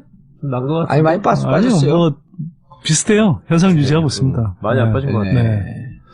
최 변호사님은 뭐 계속 난 상태로 있는 거죠. 그럼요. 그럼, 저는. 아니, 그 왔다가, 풍승교 약을 좀 사용해봐야 되는데. 아이, 골 때리는 게 진짜 네. 이 인간은. 네. 털갈이에 털갈이. 계절이 바뀔 때 있잖아요. 완전 빠져. 예. 그리고, 아니, 완전 빠지진 않고 좀 많이 빠져. 특히 쏘갈머리가. 그러다 완전 계절이 오잖아요. 지금 이제 여름이 왔잖아요. 다나 다시. 근데, 진짜 특이해, 내가 봐도. 근데 이번에 그 풍선교 광고 모델이 하나 생겼어요. 그 양반 봤지? 그 축구공. 근데 장윤선 기자가 네. 그 양반이 유명한 사람인지 몰랐더라고. 아직 이제 본격적인 게 계약을 안 했기 때문에 지금 이제 이름을 얘기 못 하는데 앞에서 뭐 방송은 늘 앞에서 하는 사람이거든. 우리나라 축구 해설계 그 거두예요. 그건 뭐, 몇 명 있나요? 축구 중계 해설하는 사람 네. 몇 명 없잖아. 네. 신문선 선생 요새 못 나오고. 네. 그 중에 제일 많이 나온 사람이 있어요. 근데 어쨌든 정면으로 보면 네. 여기까지가 머리가 그 멀쩡해. 근데 위에서 카메라가 비치는 순간에 축구만큼 비어있어요. 그러니까. 쏘갈머리가. 네네. 근데 자기 별로 신경 안 쓰고 자기는 이렇게 얘기를 해요. 하늘이 준 혜택이다. 정면에서 봤을 때 머리가 없는 게 안 보여. 그러니까 무슨 산에다가 왜 헬기장 만들려면 네. 그만큼만 이렇게 동그랗게 오래되잖아요. 네. 딱 네. 그렇게 생겼어요. 풀려가지고. 그리고 그것도 동그랗게. 그러니까 축구 해설을 위한 공처럼. 야, 그 양반 나오면 대박이야, 이제. 아니, 그래서 그분이 뭐, 비포 애프터 이렇게 하는 거예요? 지금 이미 사진 다 찍어 왔어요, 저한테. 다 보냈고. 네. 제가 이제 그 하는 방송에서 그 축구 해설도 하잖아요. 축구와 정치를 접목시켰어, 최초로. 그렇군요. 이런 거예요. 예를 들어, 슈틸리케를 비판하면서 슈틸리케가 이렇게 얘기를 한대요. 점유율을 높여라. 예. 현대 축구의 트렌드다. 점유율을 높여라. 방법이 없어. How? 어떻게? 예. 그 방법은 끝까지 얘기를 안 해준대요. 그러니까 선수들이 점유율을 높여야 되니까 수비 진영에서 계속 공을 돌린대. 앞으로 전진해갖고 공격 작업을 해야 되는데, 네. 수비 쪽에서만 돌리고 점유율을 높이자. 일종의 기계적 적용이네. 축구 전문가시니까 제가 전부터 여쭤보고 싶은 게 있었는데, 슈틸리케 감독 처음 왔을 때, 예. 잘했잖아요. 계속 연승했잖아. 아니, 제일 약한 팀들. 그때는? 약한 팀들하고. 상대가 약해서 그런 거야? 예, 상대가 약했고, 2016년 언제라고 기점을 얘기해 주더라고. 예. 그때부터 본격적으로 강팀과 평가전 하는데, 그때부터는 계속됐대요. 그러면서 이 그래요? 해설자들이 뭐라 그러냐면, 자기들도, 그래서 내가, 그렇게 얘기를 하길래, 점유율을 높여라는데 가는 방법은 없다. 그래서 내가 그랬지. 새정치 얘기하는 분하고 똑같네? 새정치를 어떻게? 새정치를 몇 년 동안 물어봐도 답변을 못해. 4차 산업혁명? 계속 얘기하는데 답변을 못해. 그분하고 똑같으니까 이 양반들이 눈이 번쩍 뜨더니, 정치 얘기는 이렇게 살벌하다고 생각했는데, 이렇게 얘기하니까 간단한 얘기네요. 그리고 자기들도 처음 슈틸리케 감독이 왔을 때, 약팀하고 하고 막 이길 때 자기들도 조금 이상하긴 했지만, 비판할 수 없어서 그냥 잘한다 그랬대. 그래서 내가, 그럼 당신들이 부역자 아니요? 지금 국정농단의 부역자 청산해야 된다니까, 맞습니다. 우리는 부역자입니다. 그럼 이용수 기술위원장이 예. 슈틸리케 감독을 계속 옹호했기 때문에 잘린 거예요, 이번에? 그렇죠. 같이 한 패키지예요. 글쎄요. 이용수가 데리고 왔잖아요. 아. 그리고 연봉 20억인데 20억 정도 이게 싸다고 얘기하더만. 예, 이렇게 싸갖고 뭐 좋은 선수. 그래서 어쨌든 축구하고 접목을 시켰고 야구 해설도 해 이제 제가. 야구를 모르잖아. 아니. 모르는 게 어딨어요. 그냥 들이해대면 되는 거지. 아니, 지금도 방송 엄청 하시더만요. 오늘 아니, 제가, 진짜 방송 너무 많이 해. 부동산 대책 발표 나고 나서 저한테 네. 오늘 전국구 포함해서 섭외가 5개가 왔어요. 예. 근데 그 중에 하나도 못했는데, 2개는 왜 못했냐, 나머지 2개는 왜 못했냐 하면, 둘 다 정봉주 의원이 하시는 거야. 진행을 하는 거야. 그래서 안 나왔어요? 그래서 아침에 TBS에서 온 거는 사실 이제 강의 시간하고 안 맞아서. 겹쳐서 안 됐고. 못했고. 예. 두 번째는 SBS에서 뭐 하시는 거 있죠. 예. 그거는 SBS 뭐 하시는 거예요? 그거 지금 강호의 인기를 끌고 있는 정치쇼. 몰라, 저는 몰라요, 하여튼. 채널의 정치쇼. 예. 그래서 SBS 외부자들. 아니, 거긴 나가겠다 그랬거든. 예. 나가겠다 그랬는데 좀 오후에 딱 있었더니 예. 정봉주 의원이 그랬다는 거예요. 이거 전국구에 출연하는데 예. 이거 SBS 그 프로그램이 TV로 나가고 나서 또 팟캐스트로 올라온다면서요. 예. 그러니까 그거랑 너무 겹쳐서 또 안 되겠다는 거예요. 그래서 실제로는 아, 내가 예. 선대인 소장 그랬고, 오늘 전국구 나오는데 그랬거든요? 그랬더니, 자기들끼리 꾹꾹 그러더니 그 얘기 하려고 그랬구나. 아, 저는 의원님이 또 파트너이신 줄 알았어요. 아니. 전국구 오늘 나와갖고, 딱 푼다 그랬더니, 그래요? 그러더니 표정들이 바뀌더니, 아까 늦게 전화 왔고, 다른 분으로 했다서, 일정이 또 안 됐나, 난 그랬지. 아니, 뭐, 일정은 사실 내일 한다고 그랬었거든요. 뭐, 하여튼, 맞추기로 했었는데, 뭐, 하여튼, 뭐, 그랬죠. 자, 어쨌든. 자, 오늘 군소리 구다가, 수다가 그러니까요. 길었네. 지금 40분도 안 되겠네요. 부동산 지금. 대책을 발표했어요? 발표했어요. 오늘 어디서? 발표. 국정기획위원회에서요? 청와대에서요? 아니, 그, 기획재정부, 국토부, 합동, 뭐, 금융위. 네. 합동. 거기 장관이 다 있나요? 지금 없는데, 일단, 국토부는 저기 갔잖아, 김현미. 아니, 근데 아직 이제 임명 안 됐잖아요. 임명자 상태니까. 지명자 상태니까. 김현미는 안 됐지, 김현미 장관. 그러니까 지금 어쨌거나 부동산 시장 상황이 이제 계속 가열되고 타이밍을 놓치면 안 되겠다. 예. 이런 이제 판단을 해서인지 일단은 임명이 안 된 상태에서 발표를 했더라고요. 근데 기사 내용을 보니까 김현미 이제 지명자하고도 충분히 상의해서 한 걸로 봐서는 기본적으로는 뭐 사실상 뭐 어느 정도 장관 그러니까 이 지명자의 입장을 이미 반영해서 대책을 발표한 것 같은 생각이 듭니다. 예. 요지가 뭐죠? 요지는 기본적으로 지난해 11.3 대책이라는 걸 내놨어요. 그때 박근혜 정부에서 거의 최초이다시피 이제 그나마 그 규제 억제책으로 이제 돌아섰었는데 그때 내용을 이제 상당히 좀 더 강화, 보강했죠. 근데 이제 11.3 대책. 이거를 이거를 같은 선상에 있다 이렇게 얘기했죠. 같은 선상에 있지만, 좀 훨씬 강화됐죠. 강화. 그래서 제가, 오늘 대책을 한 줄로 요약해서 이제 평가하자면, 이 강도 상향 조정 가능성이 열려있는 중강도 대책이다. 이렇게 이제 좀 평가를 하고요. 중강도? 예, 중강도 대책인데, 얼마든지 이제 앞으로. 대부분이 다 중강도라고 얘기하더라고요. 예, 중강도 정도인데, 앞으로 이제 시장 상황이 더 가열되면 추가로 더 이제 규제를 강화할 수 있다. 뭐 이런 이제. 상향 조정이 가능하다. 예, 그런 의지를 상당히 적극적으로 내비치는 중강도 대책이었죠. 그러니까, 중강도 대책이라고 해서, 요 정도 수준 이내에서 그치는 게 아니라, 자, 일단은 요 정도 하는데, 니네들 사정 봐서, 상황 봐서, 그래도 투기가 계속 일어나면, 꽤 세게 더 올린다? 투기 과열지구로 지정도 하고. 네네. 그런 엄포를 이제 사실상 놓은 대책이라고 할 수 있죠. 그 이번 대책 그 야말 얘기하려니까 이게 강도만 얘기해. 뭐, 대표적인 게 이제 서울 전역에 분양권 전매 제한. 를 전격 시행하고. 37개 지역이죠. 지금 37개 지역이 원래 11.3 대책 때 발표가 됐었고요. 거기에 요번에 이제 부산 기장군하고 부산 진구, 그 다음에 경기도 강명, 이 세 군데 합쳐져서 40군데로 세 군데 확대됐고요. 그 다음에. 부동산 전매? 제한. 그 서울 지역은 전매 제한이 이제 전격 다 시행되고요. 예. 11.3 대책에서는 강남 4구만 이제 됐었는데, 이번에는 이제 서울 전역, 25개구 전역에 다 이제 하는 걸로 하고. 그럼 강북도 안 돼요? 강북도 안 됩니다. 오. 근데 분양권 전매 제한은 원래 하지 말아야 돼요. 사실 뭐 분양권 전매 제한 이전에 사실은 선분양제를 네. 접고 이제 후분양제로 가야 되는데, 네. 어쨌거나 선분양제, 돈좀 벌었는데 왜 그래요? 그걸 못하게. 그러니까 집은, 그런 사람도 있잖아요.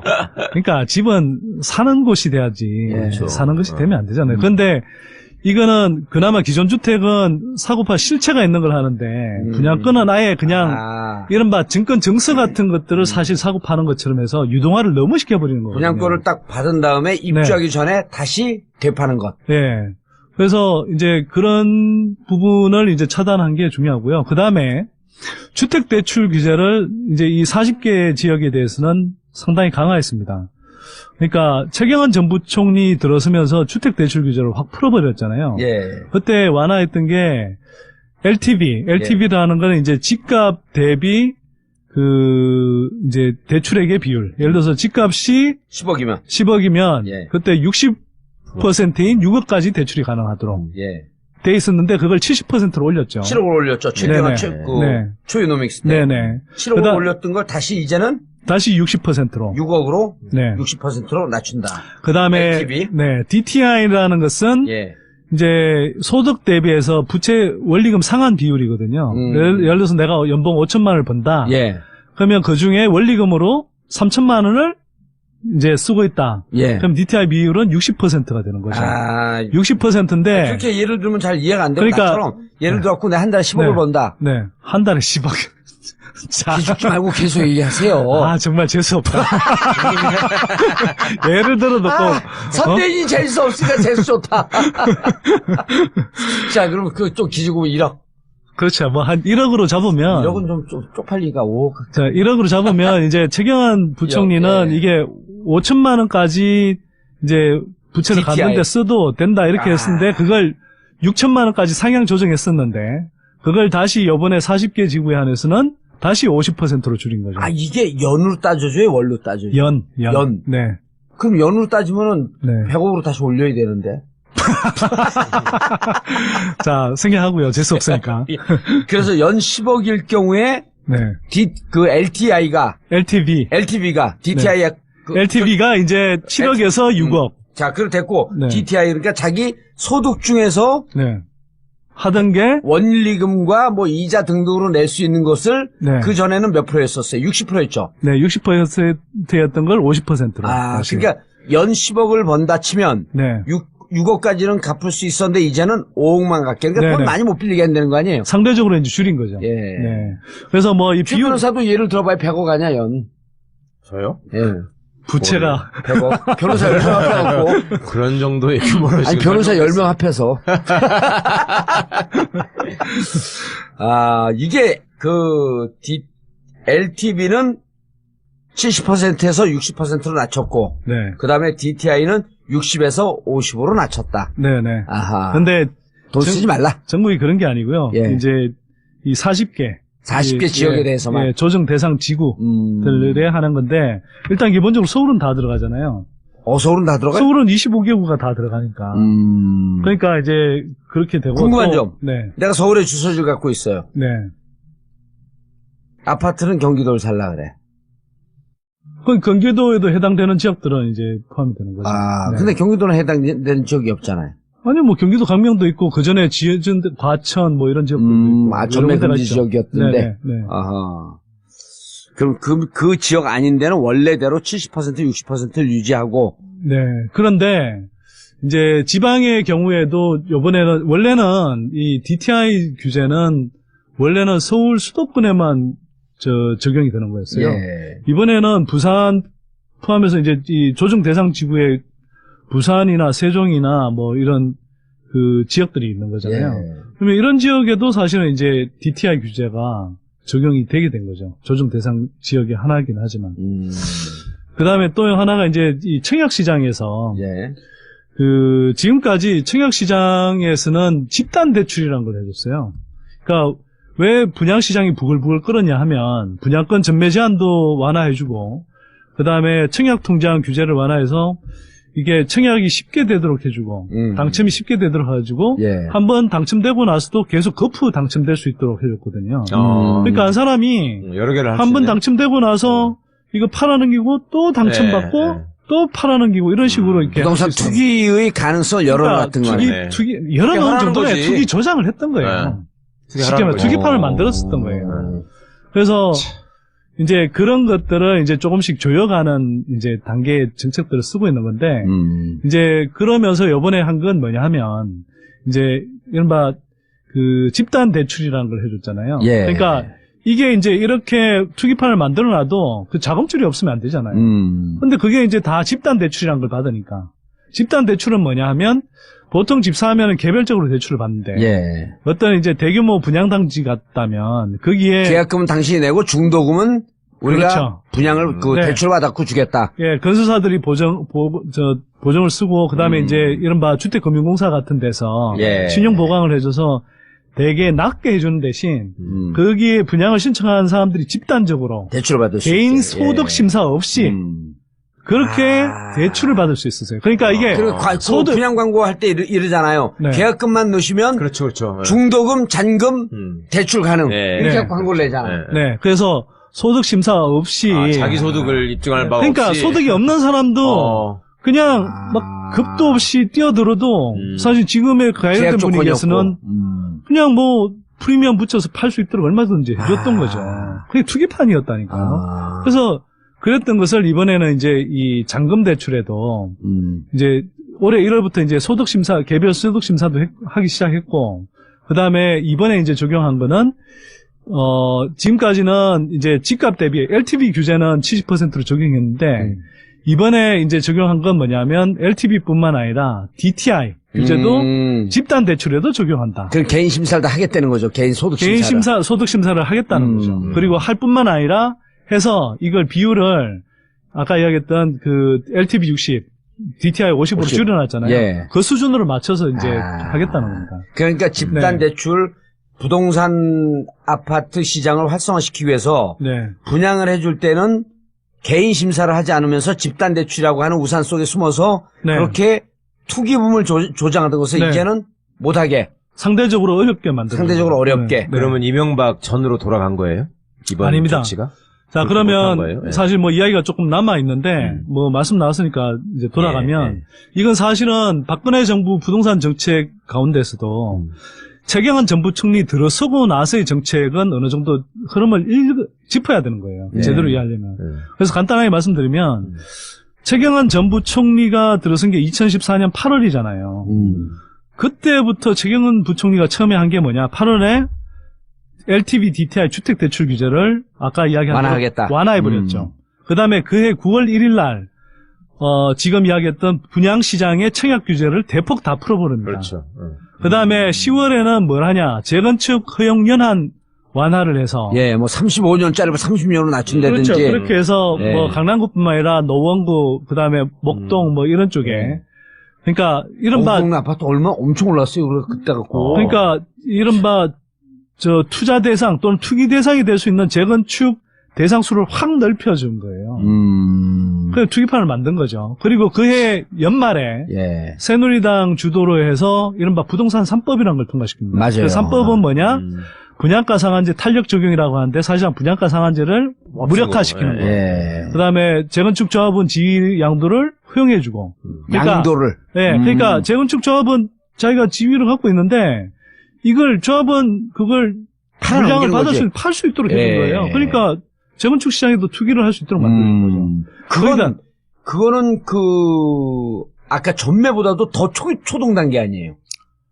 그러니까 이거는 분양권은 예. 신규 분양 물량의 분양권을 이제 팔 수 거고. 있도록 만들어준 거, 유동성을 예. 높여준 거고, 그다음 투기거래 회전율을 예. 높여준 거고, 재건축에서 이제 조합원 지위를 양도해 줄 수 있다는 것은 예. 조합원 물량분, 재건축이 사실 조합원 물량분이 대부분이잖아요. 그렇죠. 그걸 사고 팔게 할 수 있도록 해서 투기판을 만들어준 거죠. 돈을 돌려버린 네, 거구나, 네. 그냥. 그다음에 재건축 초과이익 환수제를 이제 무력화시켰지. 무력화한 것보다 이제 2013년부터 유예하고 있었는데 예. 그걸 올해 말까지 유예를 시키면서 그러면 이게 이제 이른바 수익이 발생하면 예. 재건축을 하면 아무래도 수익이 발생하잖아요. 많이 발생하니까. 그걸 그냥 이제 사람들이 다 먹을 수 있도록 그러니까 그 받은 사람들이 다 먹을 수 있도록 많이 해먹었던 놈들이 네. 정권을 잡으니까 그 수법을 이제 그대로 다 아니, 그러니까, 구현할 수 있는 제도를 만들어준 거야. 그러니까 한번 보세요.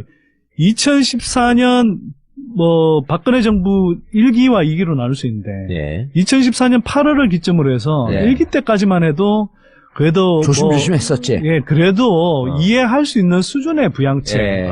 그래도 뭐 비판은 하겠지만 서민들 위한 대책이 아니고 뭐 건설업자나 부동산 예. 업계를 위한 대책이긴 했어도 그래도 뭐 어느 정도까지는 납득할 수 있는 수준이었는데 2014년 8월 이후부터는 이거 미친 짓을 한 거예요, 사실은. 아니, 그러니까 이런 거야. 야, 이제 1년 반 지났어. 네. 빼먹을 시간이 3년 반밖에 안 남았거든. 빨리 빼먹자.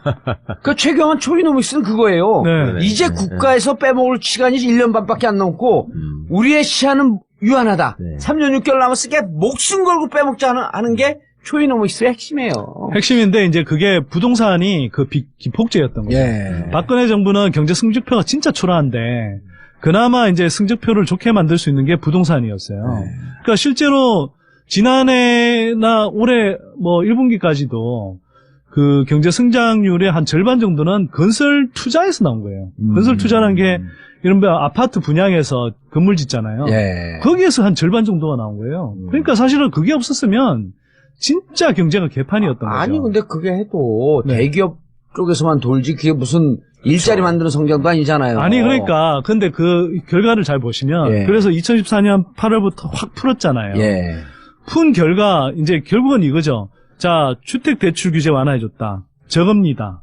그러면 기본적으로 사람들이 소득이 없어도 부채를 왕창 끌어들일 수 있겠죠. 예. 부채를 끌어들여서 분양시장, 재건축 시장을 중심으로 해서 투기판을 만들어줬어요. 예. 얼마든지 사고 팔고 뭐 팔아넘길 수 있도록 만들어줬어요. 예. 그래서 해서 회전율을 높여줬죠. 그렇게 해서 이제 과열 양상을 만들고 그래서 분양시장과 재건축 시장을 두 축으로 해서 주변 집값까지 이제 끌어올리는 예. 정책을 쓴 거죠. 근데 그 결과 가계부채가 가계부채. 엄청나게 폭증했잖아요. 2015년 한 해에만 118조 원의 가계부채가 늘어났고 예. 2016년 한 해에는 그보다 더 늘어나서 142조 원 정도 예. 늘었습니다. 아니, 그러니까 이게- 오늘 시점으로 해갖고 이전에 3분기 동안에 네. 100조가 늘어요, 가계부채. 그러니까 9개월 동안. 가구별로 빚지게 해가지고 그 돈을 네. 재벌 건설업자들한테 얹혀준 셈이잖아요. 그렇죠. 잘 설명하셨는데 네. 쉽게 말해서 이 과정은요. 이제까지 설명을 한 방에 설명했어. 아니 그러니까 제가 설명하려던 건데 이제 네. 조금 제가 뭐 다시 요약하자면 이른바 건설 부채가 되게 심각했는데 아, 이 건설 그렇구나. 부채는 가계 부채로 이전시켰구나. 맞아. 건설업자들이 그동안에 불황이고 분양 안 된다고 그래갖고 네. 막 징징 울던 거를 그러면서 건설사들 부채가 확 늘었거든요. 네. 그 기업 다 부채를 틀었죠. 가계부채로 다 다 이전시켜버린 틀었는데 이제 이 나쁜 놈의 아까 시험이 이야기했던 120조, 140조 정도 되는 가계부채 규모가 어느 정도냐. 그 이전 10년 동안 가계부채 늘어나는 평균액이 60조 정도 돼요. 네. 근데 그거의 2배가 훨씬 넘는 거죠. 1년당 60배. 네, 1년당. 140조면 2배도 아니고 2.5배예요. 그러니까 그거 계산 못 하세요? 그러니까 2015년은 2배고 예. 2016년은 2배보다 더 늘어난 거죠. 2.5배. 그리고 제가 이제 재밌는 걸 지금 말씀을 드릴게요. 이게 얼마나 과도한 수준의 이게 부채냐면 가계부채냐. 자, 기본적으로는 노무현 정부 때는 이제 주택 그 시장의 상승 압력이 높았던 때인데 그러다 보니까 투기 억제책을 써도 일정하게 한계가 있었던 측면이 있었던 거죠. 근데 그래서 제가 각 정권별로 가계 부채가 늘어난 것하고 전국적으로 국민은행 아파트 시세 기준으로 해서 전국 아파트 가격이 얼마나 뛰었는지를 비교를 해봤어요. 해봤더니 이렇습니다. 노무현 정부 때요, 아파트 가격이 한 33.5% 정도는 뛰었고요. 야, 많이 5년, 떨어졌죠. 5년 동안? 예, 근데 이때는 뭐 일률적 제가 시간 되면 이제 설명을 드릴 텐데 부동산 가격 상승 압력이 워낙 높았던 때라 그렇고요. 폭발했을 때 아니에요? 네네. 이명박 정부 때는 이게 15%. 예. 박근혜 정부 때는 가계부채 총동원해서 9.8% 뛰은 거예요. 근데 가계부채는 노무현 정부 때 얼마 늘어났느냐? 그 부동산 하락이 이때인데 214조 원. 예. 많은 것처럼 보이죠. 예. 이명박 정부에서는 이게 285조 원, 285조. 박근혜 정부에서는 이게 397조 원. 이것도 1년 야. 빠지잖아요. 그러니까 4년 2년 동안에. 만에, 와. 4년 만에. 예. 자, 그래서 각 정권별로 평균. 각 정권별로 국민은행 아파트 가격 1%를 올리는데 동원되는 가계부채 증가액이 얼마냐? 노무현 정부에서는 6조 3천억 정도밖에 안 됩니다. 그게 뭐라고요? 그러니까 국민은행 아파트 가격, 아파트 시세를 국민은행이 이렇게 고지를 하잖아요. 국민은행이 이제 띄우잖아. 발표하는 아파트 가격이 있잖아요. 예. 아파트 가격 1% 오르는데 동원된 가계부채가 노무현 정부 때는 예. 6조 3천억 정도밖에 안 돼요. 예. 근데 이명박 정부 들어가면 18조 9천억. 와. 1% 띄우는데. 네네. 그 다음에 박근혜 정부 오면 40조 1천억. 와. 한번 세어보십시오, 이게. 야, 이거는 거의 가격 조작 수준인데, 완전히. 아니, 그러니까 제가 이야기를 드린 거예요. 제가 야. 계속 대세 하락이라고 이야기를 하는데 뭐냐면, 부동산 시장의 어떤 가격 상승 흐름만, 그러니까 부동산 시장의 압력만 보면, 사실은 노무현 정부 때는 상승할 수밖에 없는 여러 가지 상황들이 있었지만, 예. 2008년 금융위기 이후에 이명박 박근혜 정부에서는 기본적으로는 시장의 상황만 생각하면 부동산 가격 하락 압력이 강한 때인데 예. 다만 이명박 박근혜 정부 내내 각각 수십 차례씩 부동산 가격 부양책을 썼잖아요. 예. 그러니까 억지로 뛴데도 사실은 이명박 정부 박근혜 정부 오면 올수록 사실은 전국 기준의 아파트 가격 상승률은 점점 둔화되고 있는 거예요. 예. 근데 이걸 끌어올리기 위해서 부채를 얼마나 동원했는지 한번 생각해보십시오. 끌어올리기 위해서 노무현 대통령 때는 자연적으로 증가했기 때문에 6조쯤 드는 거예요. 1% 올리는데. 근데 이명박 정부 때는 이거를 부동산 가격을 끌어올려야지만 경제가 산다고 생각하고 돈을 이 국민이 혈세를 투입한 거거든, 이게. 그렇죠. 18조. 박근혜 때는 40조가 넘어버렸죠. 40조. 그러니까 경기가 죽어 있는데 이 돈을 돌렸고 40조 돈을 어디로 갑니까? 그게 국민 혈세거든? 네. 서민 주머니 턴거 아니야. 다 재벌들한테 들어간 돈 아니야, 이게. 그렇죠. 아까 말씀드린 대로 그게 가계부채를 탈탈 털어서 예. 건설업계 부채 털어주고 건설업계들 배불려 준 거죠. 야. 그리고 사실 조중동도 그것 때문에 먹고 산 거고요. 분양 광고로. 그리고 조중동 매경 한경. 그리고 노무현 정부 때는요, 가계부채가 연 평균 43조 늘었어요. 네. 43조. 네. 그다음 이명박 정부는 연평균 58조. 박근혜 정부는 연평균 99조. 정말 진짜 죽어라 한 거야. 완전. 야, 노무현 정부 시절에 비해서 2배가 넘게 올랐어요, 가계부채가 박근혜. 그러니까 탄핵되는 게 맞지. 그러니까 제가 사실은 그때 그런 이야기도 했었어요. 예. 뭐 정부에서 한 이야기는 아니지만 사실은 중요한 얘기는 다른 데 가서 했다는 거예요? 아니 뭐 그 사이에 안 불러줬잖아요. 맨날 정치 이슈만 다루시고. 모르세요? 오늘도 나가려고 그랬더니 두 군데 다 잘라 놓으셔놓고. 했나? 자, 근데 잘리고 이게 좋아요. 아니 사실은 재벌들이 네. 뭐 K재단, 미르재단 갖다 줬다는 돈이 800억이잖아요. 예. 근데 이게 그거 부동산 갖고 국민들을 돌아버린 거 아니에요? 그걸로도 돌아버리는데 한번 생각해보세요. 이게 정말 뛸 수 없는 집값을 억지로 띄우는데 이게 400조 원을 늘려버렸다는 거. 네. 저는 이게 사실은 박근혜 정부 최대의 나쁜 짓이라고 생각하고요. 이게 나중에 국민 경제 전체에 두고두고 미칠 영향은요. 야. 정말 악질적이라고 생각합니다. 그러네요. 네. 이 400조면요, 예? 400조면 대학생들 그 무상교육 이거 130조면 해요. 아니 그러니까요. 예? 근데 이렇게 하고 나서도 그럼 뭐 경제가 좋아졌냐 하는 거죠. 예. 그러니까. 일자리가 늘어나고 경제가 좋아졌습니까? 그냥 건설 일자리 조금 늘어난 거 단기적으로. 예. 그다음에 그래서 건설 경기 좀 살아난 거 말고 건설 경기 그렇게 억지로 떠받쳤는데도 모든 경기 다 죽어버렸잖아요. 다 죽어버렸잖아요. 예. 아, 저건 살았어. 말경기만 살았어. 말경기는 뭘 예, 말해요? 말경기도 독일에서 살았지. 독일에서. 그런 말경기. 모처럼 나갖고 되게 좋아하시네. 아니 그러니까 예. 이거 참 이걸 말씀드리지만 너무 마음이 아프잖아요. 이런 그러니까. 걸 보고 있으면. 아니, 이 400조가 들었단 말이에요. 네. 늘었단 말이에요, 부채가. 네. 이 400조 넣은 게 사람들이 이 사실은 국가 재정을 다 투입해갖고 돈 써라 이 중에 상당 부분이 재벌한테 다 옮겨간 거예요. 그렇죠. 가계부채 늘고. 아니, 그럼요. 당연히 그렇게 가는 겁니다. 기업부채 털고. 네, 네. 그런 식의 작업들이 다 된 거죠. 사실 조선 지원해준 게, 그게. 55조 막 이렇게 들어갔잖아요. 아니, 한 방에. 조선업계 전체는 70조고, 3대 조선사만 55조가 들어갔는데, 그것도 사실 다 결국 따져보면 국민들 자금을 가지고 예. 수혈해 준 거죠, 뭐. 자, 그런데, 네. 자, 세계 경기가 조금씩 나아지고 있죠? 세계 경기가 뭐 미국을 중심으로 해서 회복되고 있죠. 예. 네, 그런데, 네. 이제 자, 이 부동산 경기 잡아야 되거든요. 그러니까 네. 과열되는 거 잡고 지금 네. 나온 정책이 의미가 있어. 중강도야. 이제 이것도 네. 안 잡히면은 고강도로 넘어가려고 지금 닭 자락은 깔아놓은 건데, 네. 일견에서 이제 저쪽에서 이렇게 비판하는 사람도 있는 거예요. 경기 활성화 시켜야 되는데, 네. 부동산 눌러갖고 네. 경기 활성화 그러다 보니까. 되겠냐. 네. 근데 실질적으로 경기를 활성화시키면서 소득주도 경제성장, 이거 또 끌고 가줘야 되거든. 자, 근데 제가 두 예. 가지 말씀드리고 싶어요. 이미 박근혜 정부에서 다 뽑아 먹었어요. 건설 이미 아파트 분양할 만큼 다 했고요. 이미 사실은 지역별로 좀 뭐 가열 양상이 나타나는 데를 빼고는요. 지금 6개월 이내 초기 분양률이 전국적으로 대부분 떨어지고 있어요. 그러니까 이게 이미 가계부채 동원할 만큼 다 동원했고 네. 아파트 이미 지을 만큼 다 지었거든요. 그러면 예를 들어서 2014년 이전에 평균 전국 아파트 분양 물량이 네. 대략 한 27만 호 이랬다고 그러면 2015년에는 51만 호, 그 2016년 46만 호 분양했거든요. 다른 때 비하면 거의 뭐 두세 배 되네. 2배 가까운 2배. 분양 물량을 했고, 근데 이게 이제 입주 물량 형태로 올해 하반기부터 이제 돌아오는 거거든요. 그래서 정부도 사실은 이번에 대책을 내놓으면서 상대적으로는 좀 더 세게 못 내놓은 게 뭐냐 하면, 한편으로는 미국 경기가 회복되면서 이제 금리를 지금 올리고 있잖아요. 예. 미국 기준금리.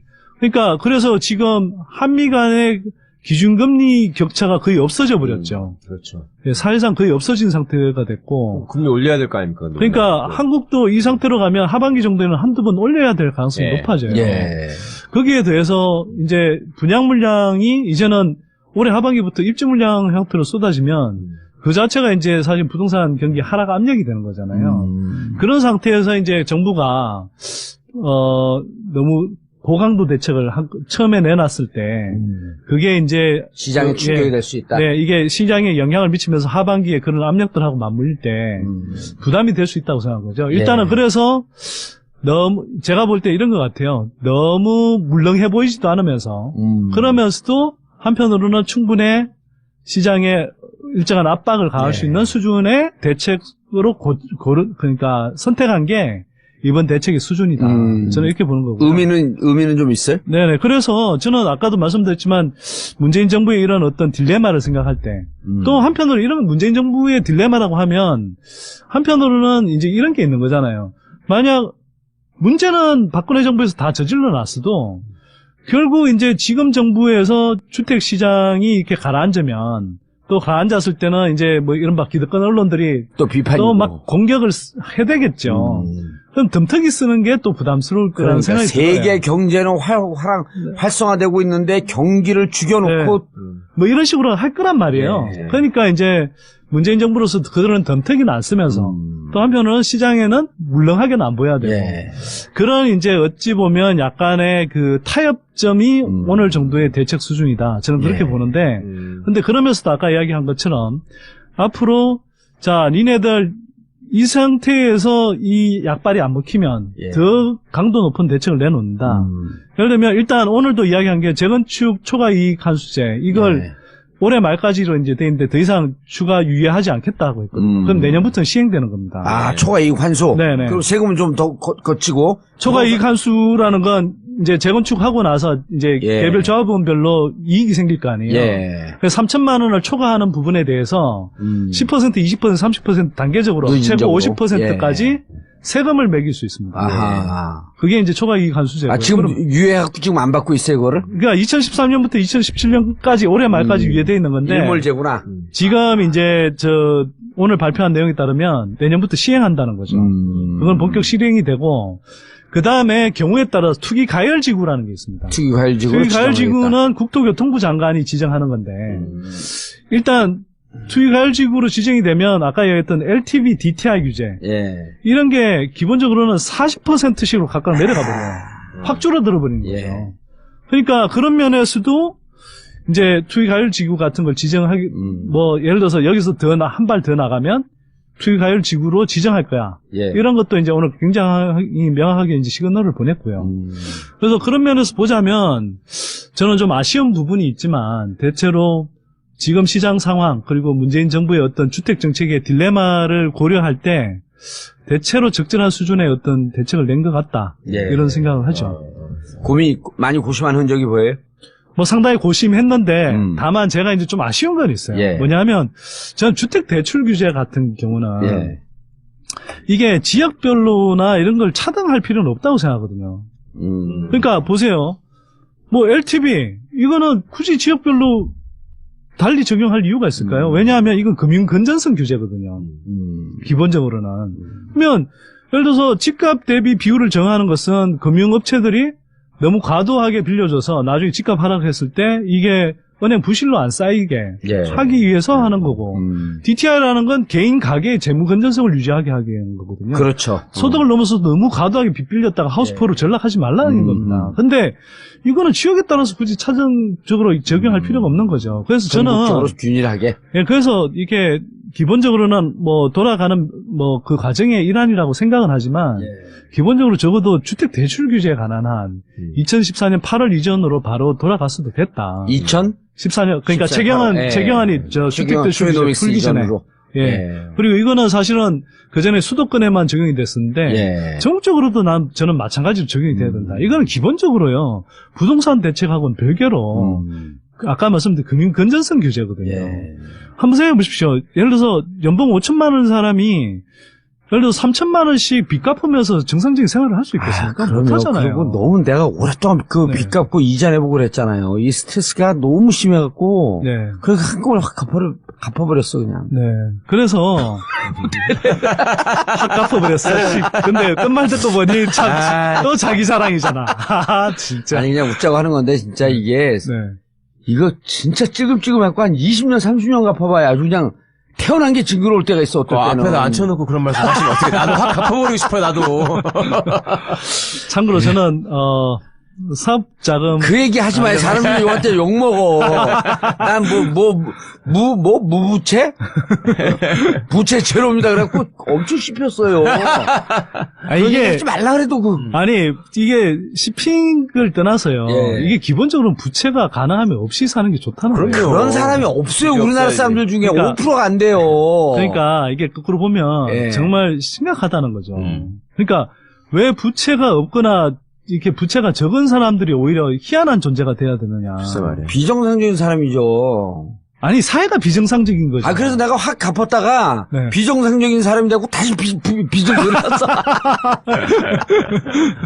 저도 사실 뭐 대출 조금 낼 땐 내고 그러긴 하는데 어쨌든 지금 너무 과도한 상태죠. 이미 이 자체로. 그래서 물론 이걸 한꺼번에 되돌리기 힘들다 하더라도 저는 이제 문재인 정부가 적어도 그 박근혜 정부에서 2기 이전 상태로는 기본적으로 되돌린다. 이런 로드맵은 갖고 가면 좋겠습니다. 기본적으로 부동산 시장, 부동산 문제에서의 가장 큰 적폐는 최경환 부총리 출범 이후에 조이노믹스. 이른바 그 2014년 하반기에 대대적으로 풀었던 그 각종 투기판 조장 정책. 이걸 사실 그 이전 상태로 하는 게 기본이거든요. 예를 들면 우리 감세 정책도 이제 한다 그러잖아요. 점진적으로. 그러니까 이 주택과 관련된 이런 규제도 너무 지금 투기 조장상 모드이기 때문에 투기를 하게 되면 결국 없는 사람들만 힘들어지는 거예요. 그냥 계속 올라가고 이 투기를 못 잡게 되면 이 그 주택 시장에서 양극화가 더더욱 심해져요. 그래서 저도 이게 왜 부동산 문제 관련해서는 전 사실 이명박 박근혜 정부 후반기엔 특히 박근혜 정부 후반에는 에라 모르겠다. 알아서 해라. 이거 솔직히 약간 그런 심정이었거든요. 뭐냐면 하도 무지막지하게 내지르는데 저건 뭐 제동을 걸 수가 없잖아요. 말한다고 들을 것도 아니고. 그래서 그냥 뭐 사람들한테 무리하게 빚내서 집 사지 말라고 그냥 이제 경고하는 수준이었지만 새 정부에서는 저는 이 발언을 다시 계속 많이 해야 될 것 같아요. 그러니까 부동산 문제가 대해서. 왜 그러냐면 저는 노무현 정부 때 저도 이제 부동산 정책 많이 지켜봤지만 뼈아픈 부분이 부동산 정책이었거든요.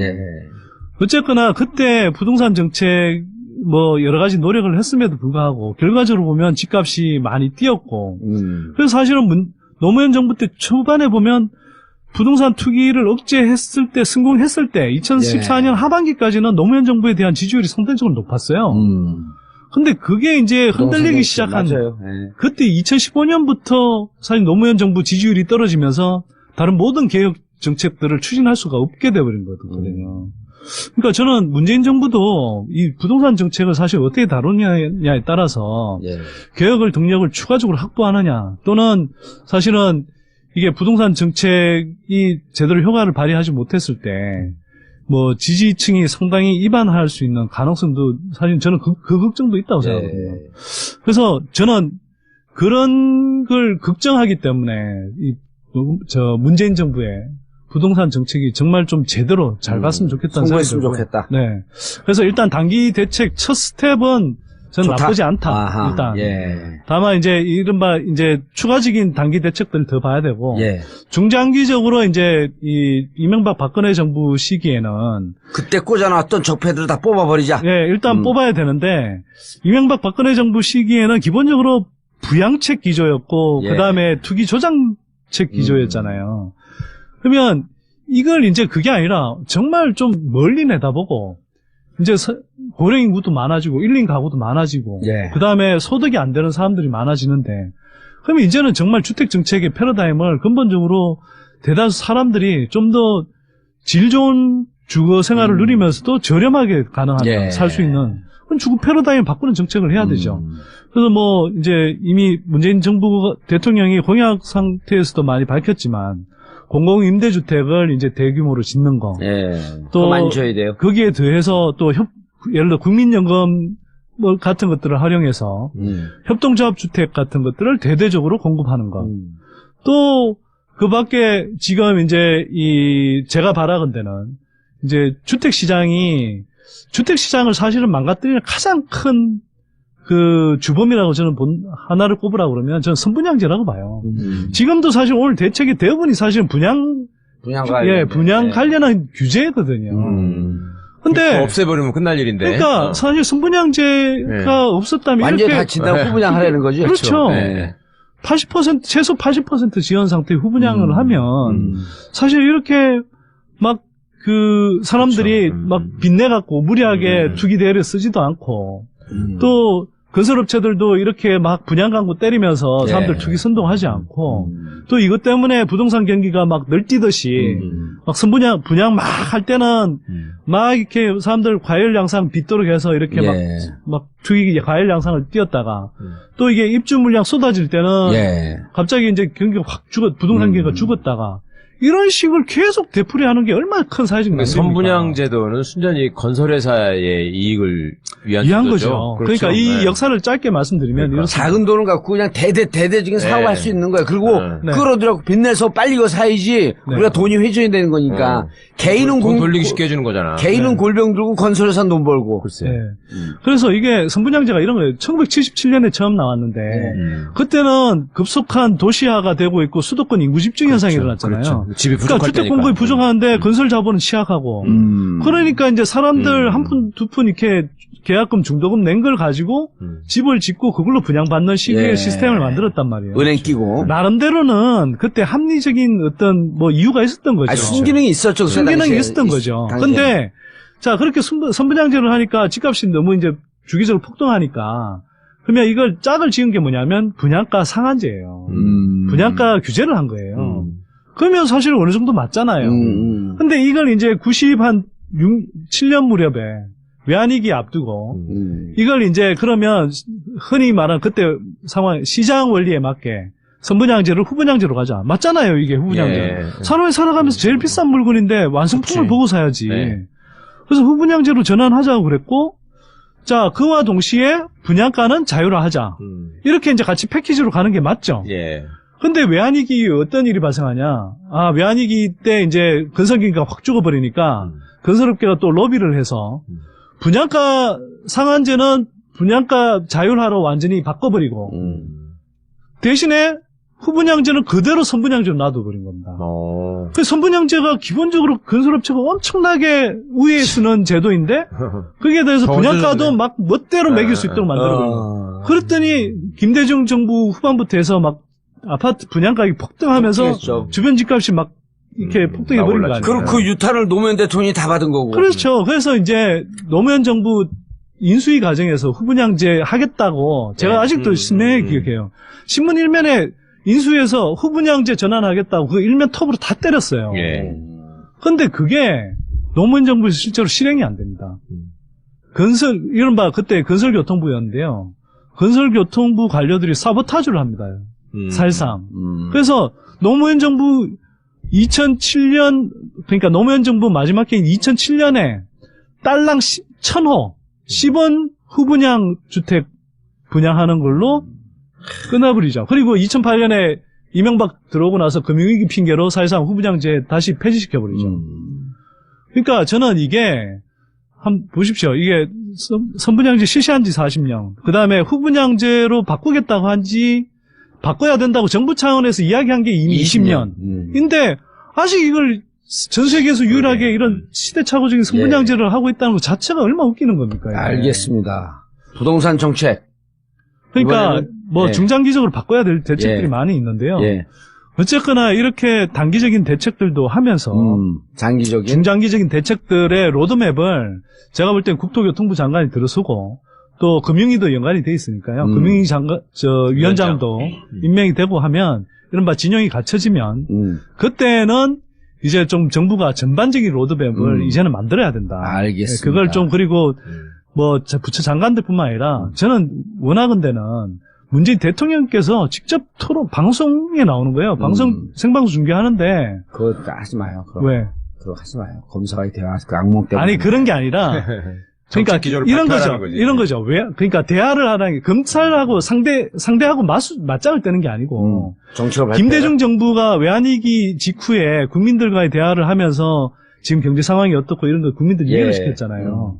지금 가계부채 문제는 그 정도로 심각한 문제거든요. 그러면 문재인 대통령께서 직접 나와서 국민들한테 봐라. 박근혜 정부에서 이렇게 가계부채 늘렸다. 이렇게 지속할 수도 없고 지속해서도 안 된다.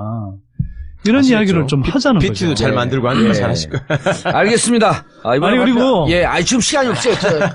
광고 잠깐 하면 안 될까? 이왕 나왔는데. 빨리 해. 자, 7월 8일, 9일. 예. 선대인경제연구소 주최로 미래의 기회는 어디 있는가 특강. 올해 4회째인데요. 지난해와 마찬가지로 굉장히 빵빵한, 데니스 홍 비롯한 전문 강사들. 홈페이지 얘기하세요, 얼른. 빨리 홈페이지 얘기하세요. 자, 6월 23일까지 신청하시면 성장형 우량주 사입선 특집 보고서 등을 제공하니까요. 가능하면 서둘러서 하시면 많은 도움이 될 것 같습니다. 홈페이지 어디 들어가 보라고요? 홈페이지는 선대인경제연구소 검색해서 들어오시면 되고요. 알겠습니다. 마지막에 깨알 같은 자기 광고로 마친 선대수 소장님 시간 내주셔서 감사하고요. 불러주셔서 고맙습니다. 부동산 정책 뜯어보기 정봉재 전국구 마치겠습니다. 감사합니다. 네, 고맙습니다.